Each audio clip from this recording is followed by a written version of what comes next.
میرے ایک بچپن کے دوست کی شادی ہوئی۔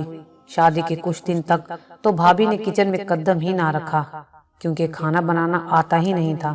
ساس کے بے حد اصرار پر ایک دن کچن میں کھانا بنانے چلی ہی گئی۔ پہلا تجربہ تھا، لہٰذا سالن میں پانی بہت زیادہ ہو گیا۔ بھابھی بہت زیادہ ڈر گئی۔ ساس غصے کی تیز تھی۔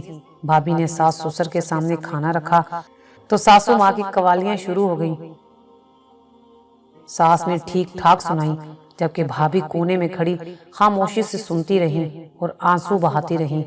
اسی دوران میرا دوست دکان بند کر کے گھر میں داخل ہوا تو فوراً ماں نے بیٹے کو تیز آواز میں وہیں روکتے ہوئے کہا، جا بھائی، کھانا باہر سے لے کر آ، آج تو سارے کھانے کا بیڑا غرق ہو گیا۔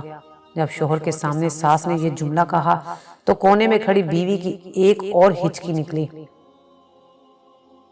میرا دوست اندر آیا، ایک نظر بیوی کو دیکھا جو کونے میں کھڑی مسلسل آنسو بہا رہی تھی۔ دوست والدہ کے قریب آیا، سلام کیا اور کہا، امی جی، کھانا باہر سے لے آتا ہوں۔ تھوڑی دیر میں کھانا باہر سے آ چکا تھا۔ دسترخوان لگا، سب بیٹھے تو دوست نے سب کے سامنے بیوی سے کہا کہ میرے لیے وہ سالن لے کر آؤ جو تم نے بنایا ہے۔ بھابھی کی خوشی کا ٹھکانہ نہ رہا۔ وہ بھاگی بھاگی کچن میں گئی اور شوہر کے لیے پانی والا سالن لے آئی۔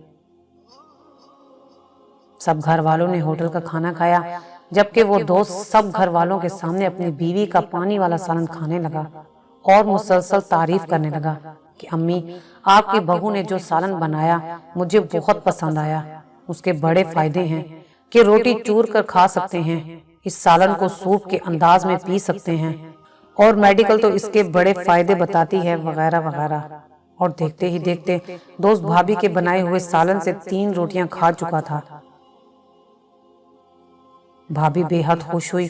وہ تمام آنسو خوشی کے آنسو میں تبدیل ہو گئے اور آگے زندگی کے معاملات میں ایک نیا حوصلہ بھی ملا۔